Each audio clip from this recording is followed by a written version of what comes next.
We're going to transition from one end of the P20 spectrum to the other end of the P20 spectrum now. And I'm extremely honored to invite the next three panelists up for a discussion that we're going to have on state financial aid redesign. We're honored to have with us former Lieutenant Governor Joe Garcia from Colorado, who is now the president of the Western Interstate Compact on Higher Education.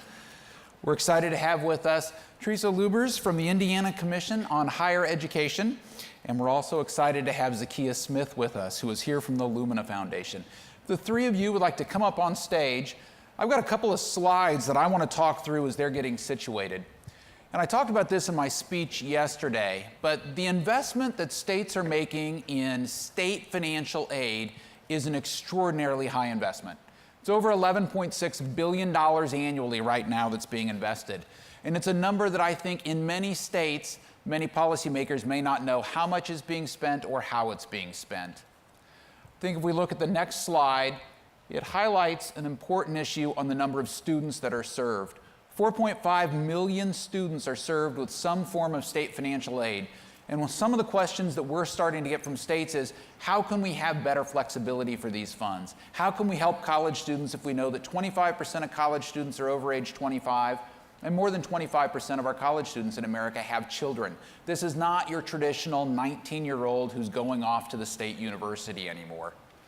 And finally, I want to go back to my number at my speech yesterday about the 2,000 plus post-secondary bills that are out there. So in 2015, these are states that actually enacted legislation dealing with state financial aid or college access and how to pay for it. And it's a pretty significant number. Those states that are purple had over 5 to 6 pieces of legislation that passed. Those that are orange had 3 to 4, and those that are green had 1 or 2. And I think we're seeing some significant trends in your states on how money is allocated and how states are looking for better ways to be flexible with this opportunity. So with that, I'm honored to turn the panel over to Zakiya for a robust conversation on this, and thanks to Joe and Teresa for their contributions. Thanks, Jeremy.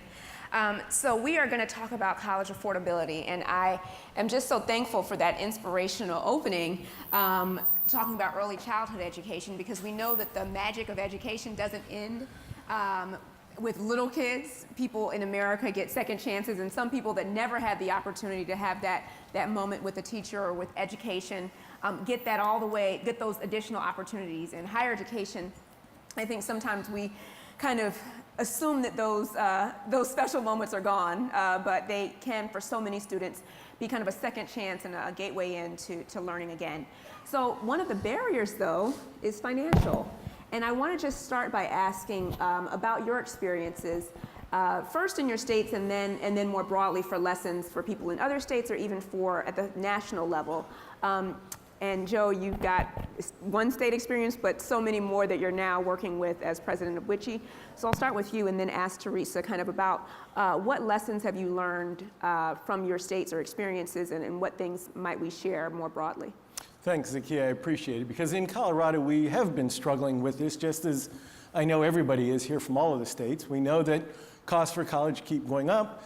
We know that one of the factors that we all focus on, and what Jeremy started talking about, is financial aid. We're trying to increase the amount of financial aid available because we want to address the fact that tuition is going up. And we look at those two elements, but that's not really nearly enough. Of course, it's a much more complicated situation than that. We have to make sure people understand why tuition goes up. We have to make sure people understand college costs are not just about tuition, but for example, they're about time to degree. You know, if we don't do things to make sure that people are better prepared, and this is why early childhood is so important. If we do a better job of providing early childhood, a better job education, a better job of preparing students for college through K through 12, they're gonna need less remediation, cost them less money, and it's going to take them less time. All of those things are just as important, in fact, more important than tuition.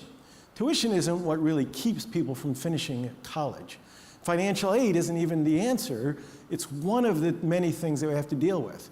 But I think if we don't do a better job of shortening that time and then making sure that the public, and especially our policymakers, our legislators and governors, understand that when you cut funding to higher education, as we had seen over the previous decade, it's going to drive up tuition, because that's the way we cover the costs of college, is primarily through general fund and then tuition. If general fund goes down, tuition's going to go up. Legislators always want to know why it has to go up so much.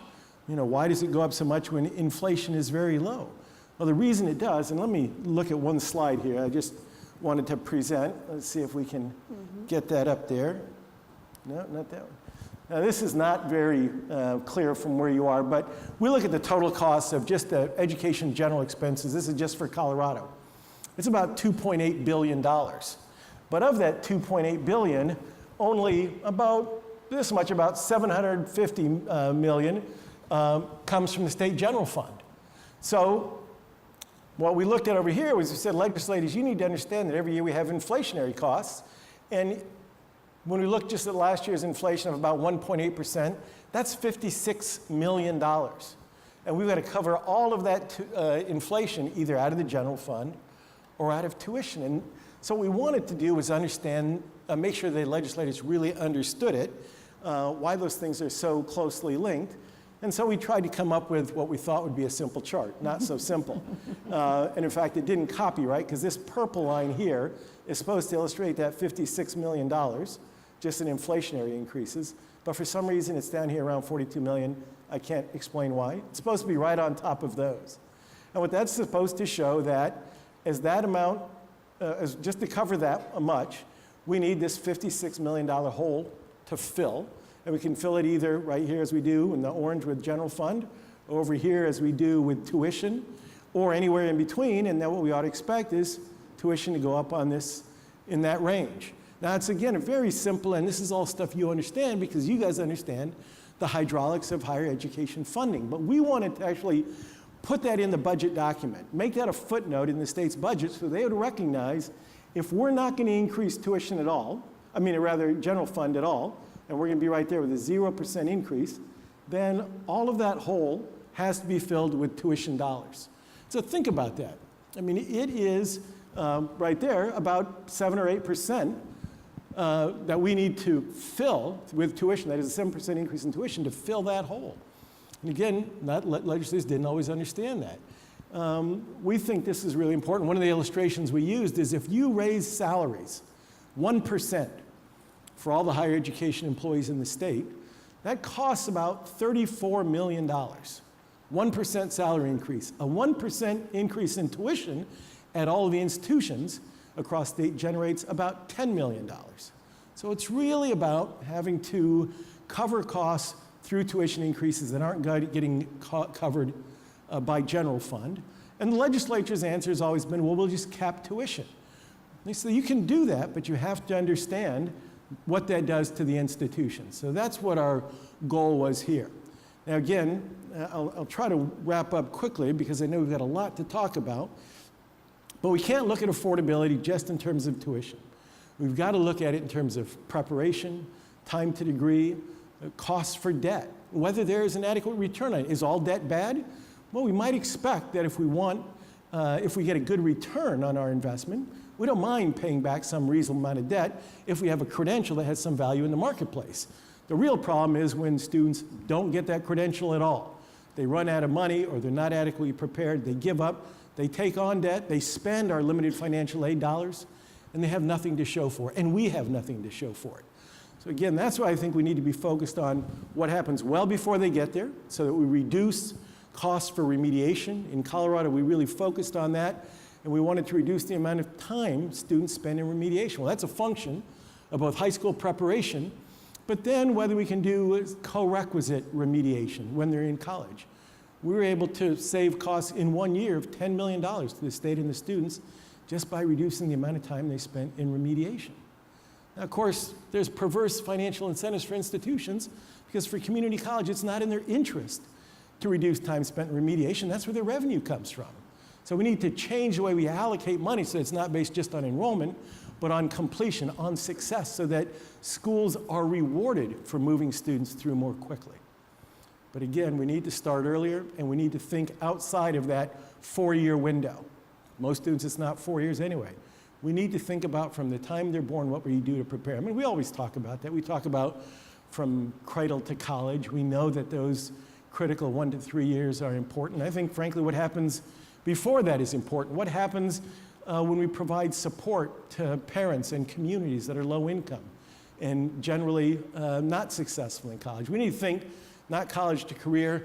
I like to say this, and my staff when I was lieutenant governor used to hate me when I said this, but I would say from uterus to university. Because from the moment of conception, we need to be thinking about what we're doing to support that family and that unborn child, to make sure the minute that child is born, it is surrounded by the kind of support and given the kind of support it needs to thrive. The kind of support that we just heard about in that very moving conversation, that moving speech. So those are the things. I'll stop there. I've got a lot more to say, but this is really key. No, thank you for making this conversation adding more robustness. So it's not just about financial aid that students get, it's also about state appropriations, but it's not just about state appropriations, it's about how prepared people are, the amount of time it takes them, and the value that they get from that degree. So I don't know if we'll be able to get to everything, but Teresa, can you tell us a little bit about maybe the state of Indiana and what you all are doing and have seen be successful there, and then more broad lessons? Thank you, Zakiya, and I think Joe has done a great job trying to show that you can't have this discussion in a simple way, that you have to be willing to deal with it at multiple levels. And we live in a time when college affordability has become a keystone conversation in presidential elections, in gubernatorial elections, and that certainly has not always been the case. And the reason it is because it's become the conversation at dinner tables and community foundations and with employers. So everyone is talking about the importance of education beyond high school. So at a time when we're talking about the importance about education beyond high school, we need to make sure that everyone can afford to actually access and, as Joe said, complete higher education as well. So we're trying everything in Indiana, and I'll highlight a few of those only in the context that I think they might have some value to you in your states as well. So it won't be specific to Indiana, only that these are things that we're trying, but I think they have value no matter what you might be doing in your states to try to address the whole conversation about affordability. We have a strategic plan in Indiana. We've had 3. The first one was Reaching Higher. The second one was Reaching Higher, Achieving More. And the third one is Reaching Higher, Delivering Value. And I think more than ever, the discussions about higher education really focus on that term value in a broad way. I'm not talking just about affordability, but in a broad way, the value of higher education. And so as we've looked at what we need to do in Indiana, we've looked at, as Joe said, you look at appropriations, and I think if you look past the 2008-9 period when we saw huge enrollment increases, especially at our community colleges, and commensurate decreases in the appropriation per FTE, you're starting to see a ticking going up in many states, not all states, but you're starting to see that those appropriations per FTE are going up. And I think that's a good sign. Those in Indiana, I know many of you are legislators in the room, and I know that we certainly have the chairman of the Senate Education Committee in Indiana here as well. And legislators would be quick to point out that it's important to not only talk about what your appropriations are, but it's important to talk about how you're funding students as well. And Indiana has a very strong tradition of need-based financial aid. We actually rank 1st in the Midwest and 7th in the nation in need-based financial aid. For a state our size, we have a budget of about $350 million going to support students. And that's been very important. So even when we've had a trouble sometimes with the appropriations, legislators will point that they have never stepped back from actually supporting financial aid, and that's critically important as well. But we also have a philosophy in Indiana of paying for what we value. And by that we mean, as Joe's mentioned, there was a time, both in K-12 and higher education, when the number of students alone would be the measure of how much money you would receive. Now, I would be the first to say that the number of students you have does matter. It certainly matters how many people you have in a classroom or how many students you're teaching.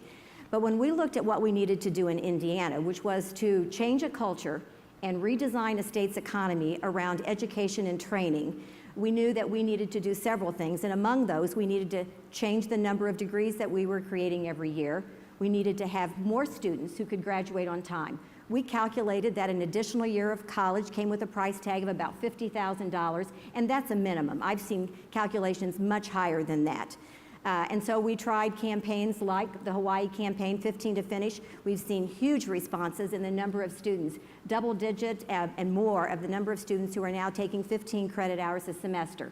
I often refer to this as this is a little bit of tough love, but it's love at the end of the day, because if you don't complete in 4 years, you run out of financial aid in Indiana. So it's important for students to stay on time to complete. And so we have a metric in our performance funding formula for on-time completion. If it takes a student 10 years to graduate, you get money for the change in degree. It's layered on, you get more money if you get them to complete on time, and we have a metric to get more of our at-risk students to complete, measured by if they qualify for Pell. We have some other metrics that are actually given out based on the missions of the institutions.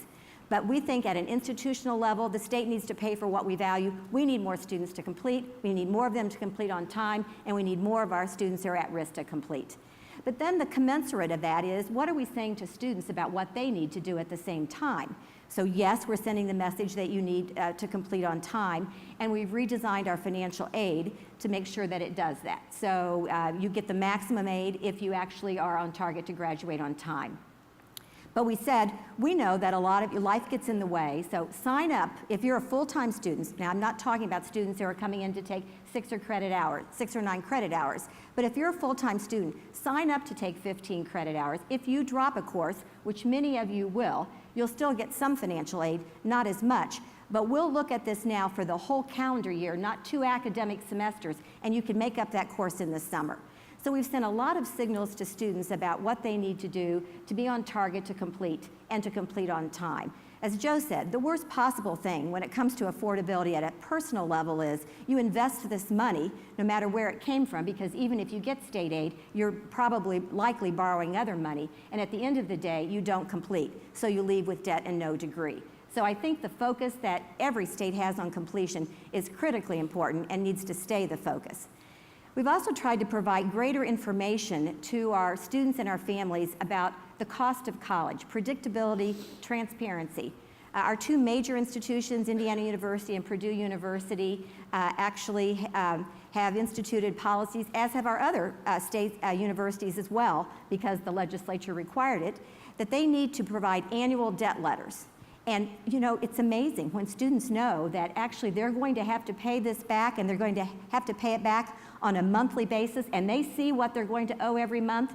We saw in 2 years a $44 million decline in borrowing at one school and over $35 million in another school. And I would not pretend that it's only the Truth in Lending document that made the difference, but it along with the arsenal of other tools that we have, has made a difference in what students need to do. And then I think we really need to look at innovation in terms of how we deliver education and how our systems adapt to that. And by that I mean, what are we doing to make sure that financial aid takes into consideration competency and acceleration? And how are we using those tools to drive down the cost of education for students as well? Some of you may have heard about, in Indiana, there's a new proposal out now that Purdue has called Bet on a Boiler. It's an income share agreement where students are receiving their funding, and then they pay back a certain percentage of that when they get their jobs. I think the president of Purdue would be the first to say, I think this is one of many ways in which you could think about borrowing, and it's not the right method for everyone. But it is an innovative idea that we have to have the courage to try to look at how we can do all of these things. And then finally, I would say, in terms of providing predictability about tuition and costs, you know, I said we pay for what we value, and we think that's very important, and we have performance funding that does that. And we've also said that in exchange for advocating for more funding for higher education, both in either appropriations or in financial aid, we would like you to consider holding down the cost of college. And we've seen our institutions see the lowest increases in tuition in 2.5 decades, with one institution, Purdue, freezing tuition for 5 years, another now freezing it for 2 years. And we ask that no public institution increase tuition by any more than the rate of inflation, which was calculated at 1.65%, and nearly all of our institutions came in at that level. So I think you're seeing a paradigm shift in many different ways, and I think the important thing about these discussions is to deal with it at a state policy level, an institutional level, and then a student and family level as well. Thanks. And so, Joe, I know there's some things in there that you probably want to talk about, but I wanted to highlight 2 things in particular that Teresa mentioned. One was kind of tying this all into completion, and which both of you talked about, time to degree, making sure that students actually get a degree. Debt without a degree is kind of the worst possible outcome. And I would add a piece in there, even if you're not borrowing, the time you spend off of work or not being able to complete fully in the workforce, your opportunity cost is a real cost that people face as well. And a different piece of that was about how you're doing more with transparency about financial aid and not just financial aid, but students' financial situation while in college. We don't really tell students at a federal level the debt that they're borrowing until they graduate. We did an experiment similar to the one that's happening at Purdue, or not really an experiment, but the effort at Purdue to tell students about their student debt while they're in school. And when we did it, we realized that no one else will give you the amount that you have borrowed and the monthly payment amount while you're in school. You only get that once you leave. And that's really a little too late to have the information about how much your debt is actually costing you. So there were a couple things that Teresa mentioned in there about colleges doing more to reduce their costs. And I wonder what you think about that, given your experience in Colorado as well. Well, absolutely. I mean, we talk about why tuition is going up so fast, and then the institutions say, well, there's inflationary costs, and it's on 100% of our operating budget, although you're only giving us in Colorado, let's say 25% of our operating budget. But of course, policymakers push back and say, well, what are you doing to reduce costs? Yeah. And why aren't we using, for example, distance education as a way to reduce instructional delivery costs? You know, when I think about what happens in Colorado is that first the institutions say, well, there's a big investment you need to make in technology and in professional development to be able to offer these courses. And then they also look at them, frankly, as revenue generators to fill other holes. And so they will charge as much as the market will bear. And then that is one of the other perverse things about higher ed. People claim to care a lot about tuition increases, and yet the most expensive schools are the ones in highest demand. And no matter how much they raise their tuition, people are willing to pay it because they see value there. Now, for community colleges and regional comprehensives and small state colleges, that's not so much the case. But students and families often just do not understand real costs because it's not very transparent. You're right. We discount tuition, we provide financial aid, and in fact, in our financial aid packages, most of the students to whom we provide financial aid lack financial literacy. And when I was at a community college, we'd give people a package and included both their Pell and the loans they were eligible for, and we'd say, this is how much we'll give you. Now, it may have been far more than the students needed, but the students looked at it and said, thank you. They didn't think about what it was going to cost to pay it back, and we never told them, and we didn't care whether they took more or less in loans. It didn't impact us. And so we would have students who would take the whole package, get all that money, drop out after a semester, and have all kinds of debt that they didn't even realize they were carrying. I love the idea, and we get so many of our good ideas in Colorado from Indiana. Thank you, Teresa. But the one about, let's provide that information. Let's provide that. We're not for-profit institutions. Let's not act like them. Let's make sure students understand what they're buying here. Because frankly, low-income people, whether we're talking about college or we're talking about credit generally, pay more than wealthy people for a lot of reasons. And you know, that's the way the market works, but that's not fair and that's not what we should be doing. So we are saying to the institutions, you need to show us what you can do to control costs, because we're not going to give you more money unless you show us better performance, better outcomes. And we're going to do that both with financial aid and with general funds. So let me give you just one example of what we tried to do with financial aid. Let me see if that can work. No? Go back, maybe. No, let's see. Oh, there we go. Oops. Well, I'm going the wrong way. So never mind. That's not me, but the guy has more hair, so I kind of like that. Well, what we tried to do was say, we're going to give you financial aid dollars, but rather than based just on the number of Pell-eligible students, we're going to give you a certain amount for a freshman, but we're going to give you more for a sophomore. Once that student achieves sophomore status, we're going to give you a 20% bump. And let's see, it's moving forward without me. So let's go one more.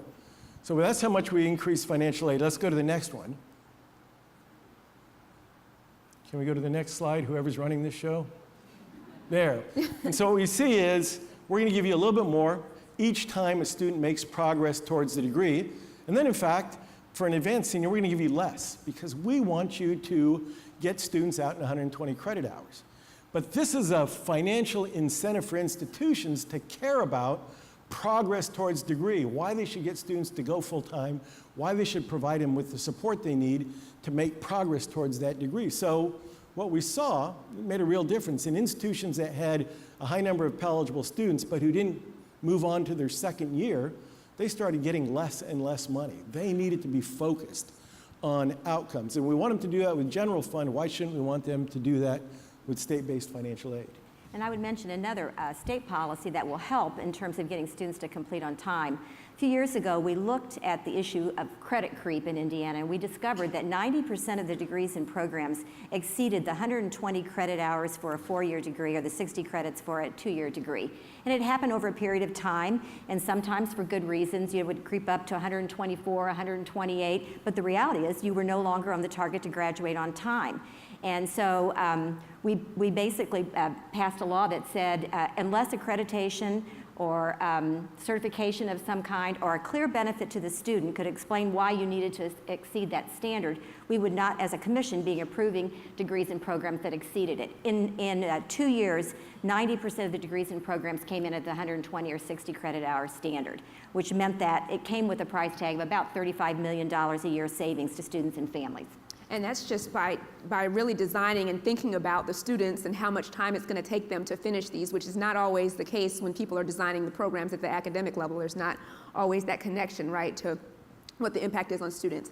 You both talked heavily about completion-oriented funding from the state to institutions. And I'm wondering, performance-based funding, outcomes-based funding is a very popular topic, and there's a lot of criticisms, but you both talked about the nuances of that funding structure. So I'm interested in you expounding a little bit more on the nuances of that funding structure, and also whether there's any thoughts about how that relates nationally. So there's been some conversation about nationally whether it would make sense to have some type of federal-state partnership or something that would incent institutions or states in a similar way based on outcomes. And I'm wondering your thoughts on that as well. Yeah, you're right. There are an incredible number of nuances that you don't realize until you try to start crafting a formula. What is it you want to reward? And when we know that there are institutions, and the institutions that serve the greatest number of needy students, low-income students, students who need remediation, students from communities of color, and have the lowest graduation rate, they say, you're penalizing us because of our input. You should be giving us more money because we have students who need more help. And don't reward us based on outcomes, because then you're giving the money to the flagships who are getting the better prepared students. That's just not fair. And there's some truth to all that, and generally, of course, on a per-student basis, those institutions that serve the neediest students are also already getting less money between state funding and tuition than the institutions that serve the best prepared students. Is that fair? And that was one of the things that came in as we were trying to decide how to reward performance. And when we looked at, well, what should we do about remediation? What should we do about degree programs? Should we pay more for programs that we know cost more to deliver? So we ended up with all those things. And then a lot of institutions said, and you're starting assuming we're at a fair historical base. And every institution felt that they were disadvantaged relative to the other institutions in the state. And they wouldn't even consider performance funding until we adjusted everybody's base first. So it's like everybody agrees performance funding is good, but really for the other guy, not for me, just give me more money. Well, without being really into the weeds on this, because when you talk about performance funding, you can really get into the weeds pretty quickly, but Indiana has a tradition of about a decade now of doing performance funding. We've had a very evolutionary process of doing this. In some states, they've moved, a few states, to 100% outcome-based funding. We have, over a period of time, increased to about 6.5% of our operating dollars for institutions are based on performance. But we've done it long enough now that about 20% of the operating budget historically now is based on performance. But we tried to address exactly what Joe's talking about, which was to recognize the different missions of institutions and how we came up with those metrics. We said for all of our institutions, we need more of you to graduate more students, and we need more of you to graduate them on time, and we need more of them to be in the Pell category graduating as well. And we thought that was important for all of our institutions. But we recognized that our students who were needing remediation were going to our community college. So only our community college is actually awarded in the funding for a successful remediation, and by that we mean they pass the gateway course. And then all of our non-research institutions get money for persistence. If you can get their students to persist past certain markers of hours, 15 or 30 credit hours. And then our research institutions receive funding for high impact degrees. It's not that those things don't matter to all the institutions, but they're unique to the missions of the institutions in different ways. And so we've articulated the performance funding like that. Now, I think it's safe to say that when you do performance funding, the challenge is you want to provide balance by having that formula in there long enough that the institutions can and the students can adapt to it.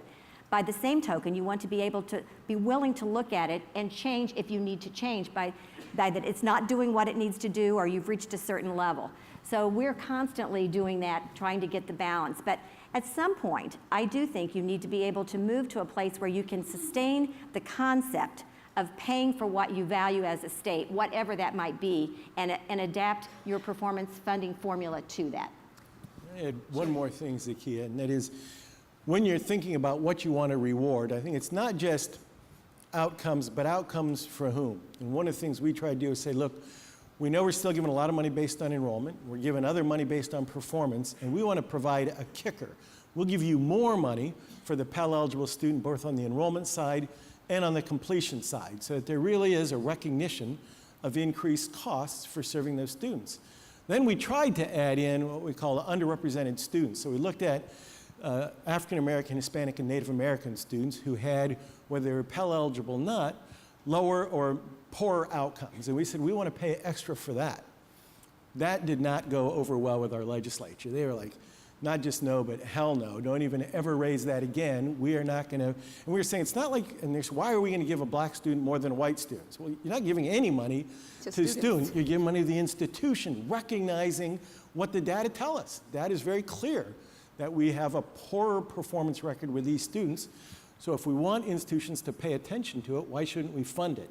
And they were willing to do that with Pell eligible. There was no way we were going to get that done based on race or ethnicity. I'd like to talk a little bit about our 21st Century Scholars Program, back to financial aid, especially as you talk about the achievement gaps in your state.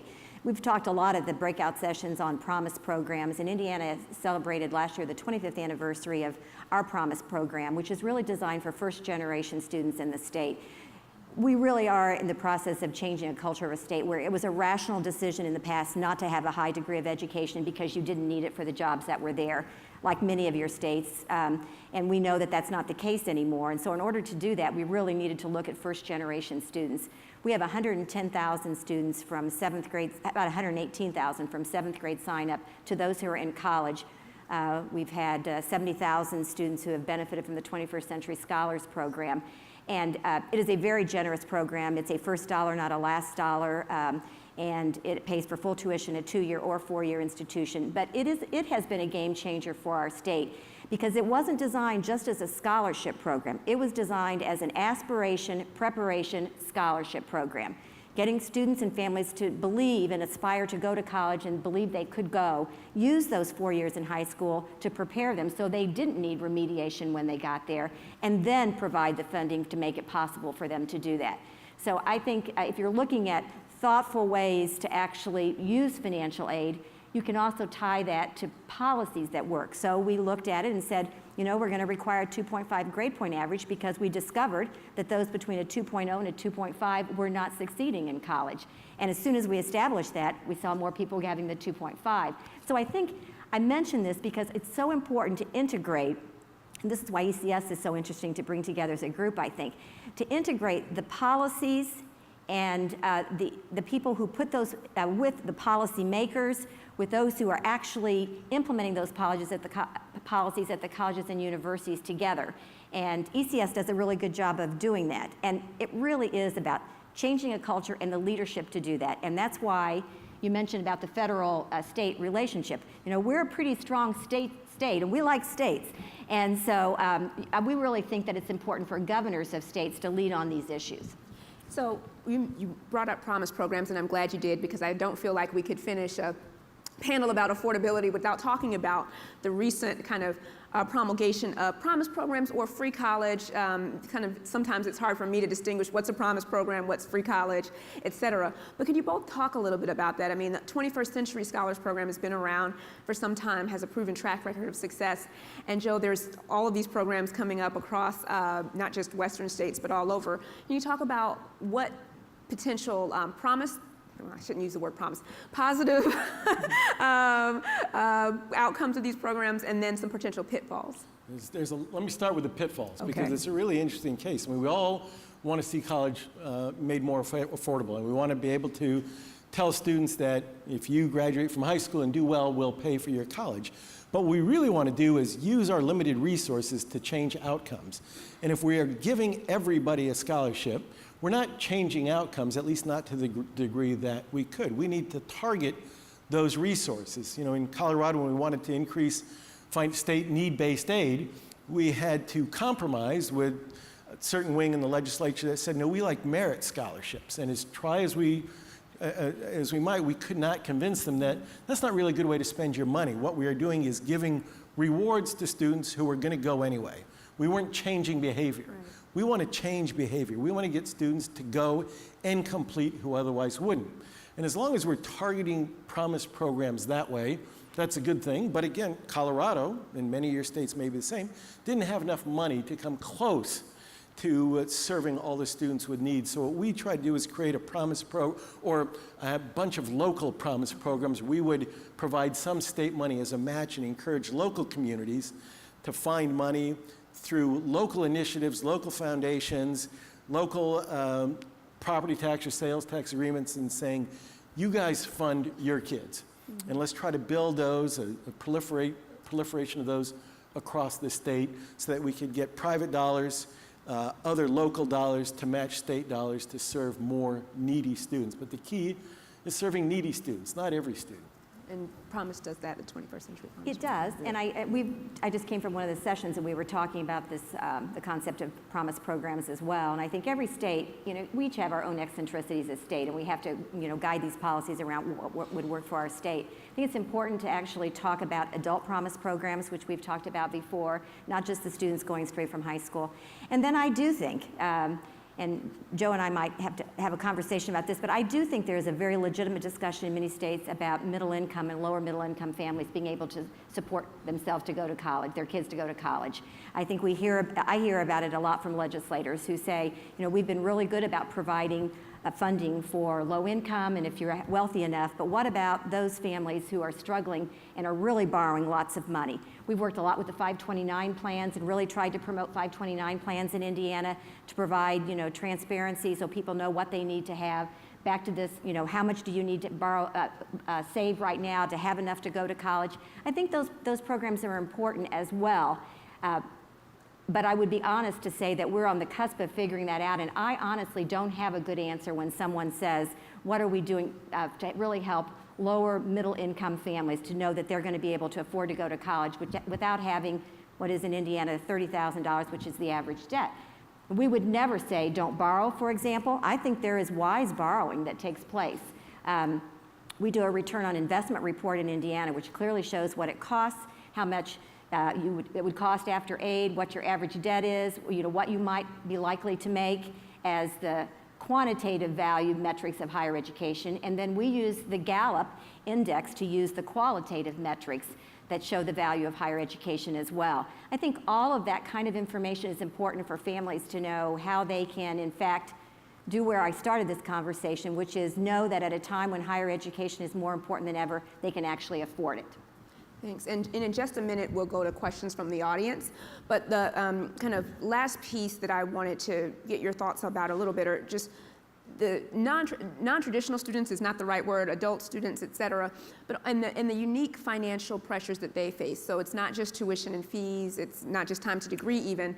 You hear about childcare and transportation issues and paying for rent and being homeless, those kinds of non-tuition things being more and more, or maybe they're not more of a challenge, but now that we have more adult students, those are coming up more as things that people struggle with. And have you found anything or seen that is a trend in your state, or found anything to help people address those needs as well?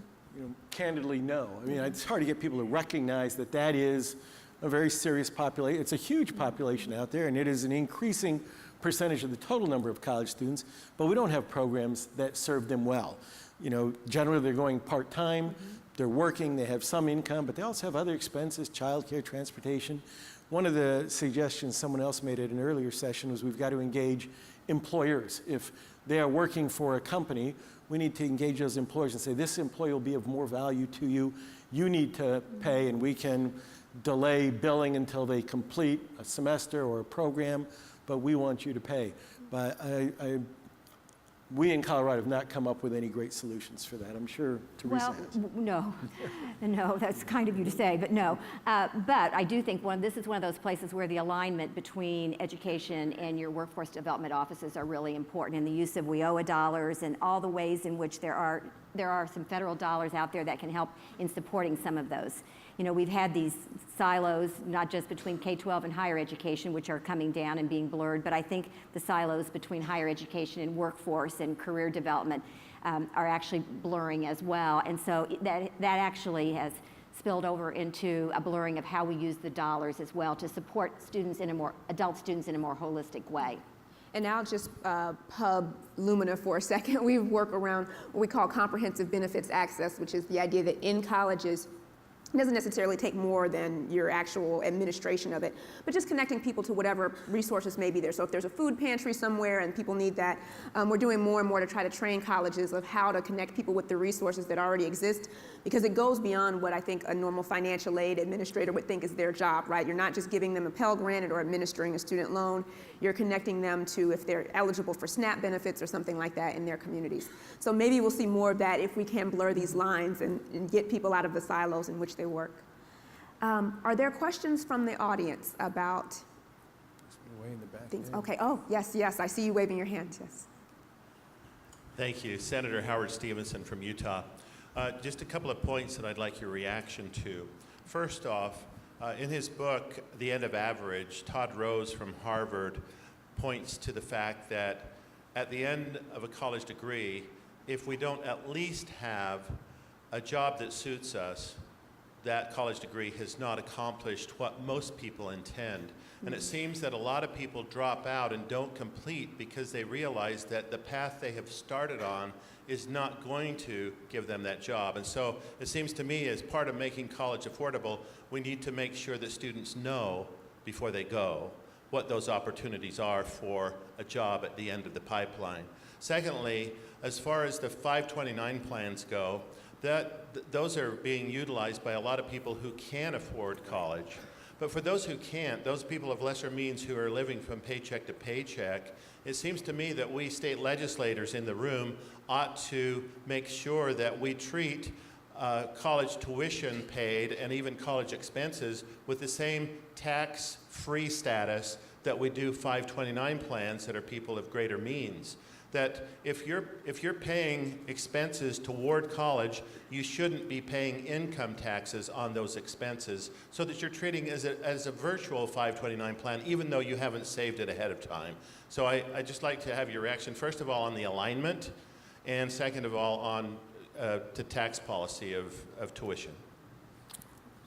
Well, I'll try to tackle the alignment part first, and I think that is critically important, and this is another place where we need to work with our K-12 partners. We're involved in the redesign of high school diplomas in Indiana, and we think career exploration and preparing for college and career should be a part of the high school diploma redesign. We think that students, as a rule rather than an exception, should have an internship or an apprenticeship or some exposure to work and learn opportunities. We've discovered that even those who graduate, a McKinsey study showed that 50% of students who have graduated would pick a different school or degree or program of study if they were going to do it again. Because all of a sudden they show up in the world of work and it's not what they thought it was going to be. And so I think on multiple levels, I think this applied knowledge, making sure students have a chance to really be exposed to the world of work early, have internships, and aligning this with what the growing sectors are in your economy as well, so that you know not only are you doing something that is your passion, but it's something that actually gives you an opportunity to have a meaningful career. I think it's entirely appropriate to talk about a quality education and a meaningful career. We have 3 guiding principles in Indiana: is to build a student-centered, mission-driven, workforce-aligned system of higher education. I'm not sure you would have heard those same 3 things a decade ago when you talked about higher education. So I think that alignment and knowing that students are preparing for something that will give them a meaningful career is really important.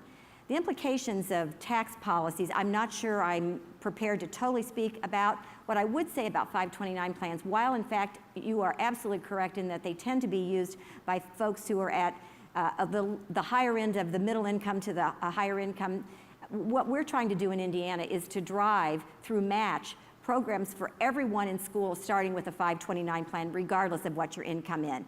And there's a match with that, and then you give just a small amount and just continue to put a small amount of money into it. So whether or not we're prepared to go where you are with the tax implications for that, it's an intriguing idea, and I'm going to let Joe answer. Okay. Well, let me start with that 529 plan, because we ran one of those in the Colorado Department of Higher Ed. It was very successful. It had, it handled a lot of assets for a lot of wealthy people.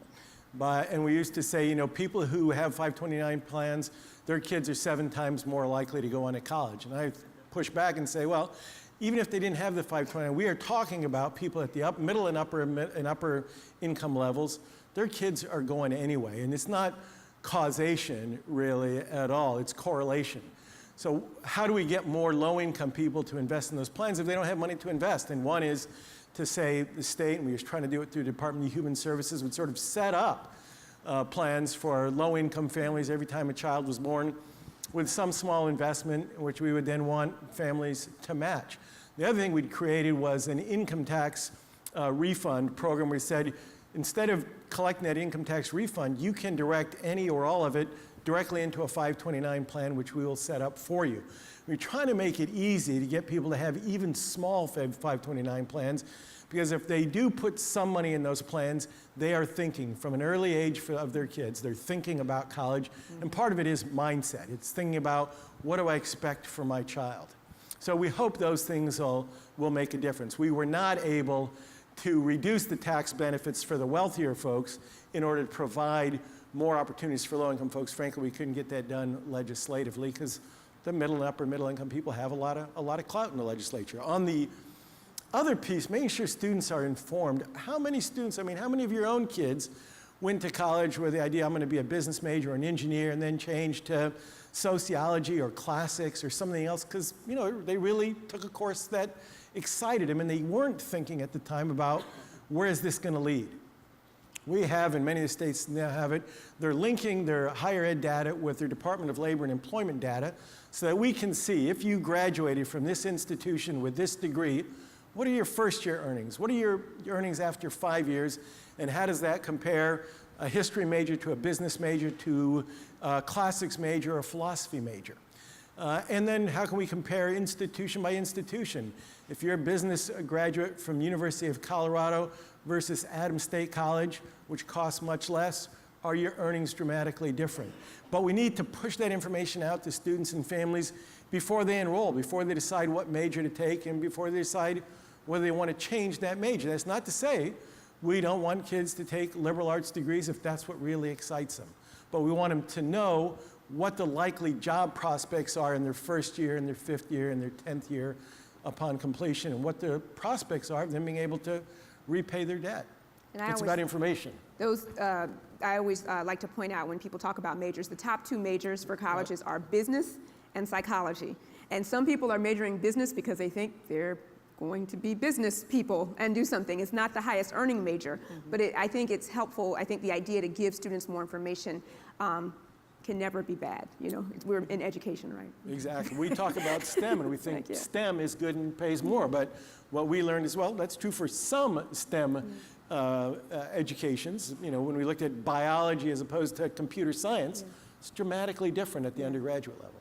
Yeah, and not everybody goes to college to make a bunch of money. Right, exactly. Otherwise, everybody would just be a doctor, right? There are other... Well, that's why I would like to put in another plug for what we're doing. And I mentioned it earlier. We're creating this Indiana College Value Index, which is going to be an attempt to marry the quantitative metrics around higher education with the qualitative ones that Brandon talked about this morning in his discussion, those well-being discussions that he had about, and what about your higher education experience mattered, your internships.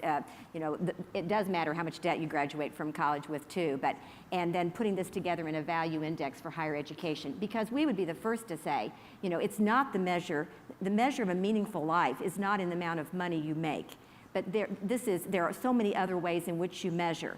But the amount of debt that you have will influence you to a certain extent. So giving good information to families and students as they make decisions, it makes a lot of sense. And then they will use that decision as they are predisposed to want to use it. Do we have one more question? And I cannot see, so if you just...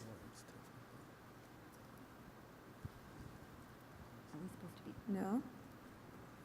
Are we done with time? So I'm getting the signal that, Jeremy, that we don't need to ask any more questions. We can conclude the session. And I want to thank you both for having such a robust conversation that touched on so many different aspects of affordability. Thank you. Thanks.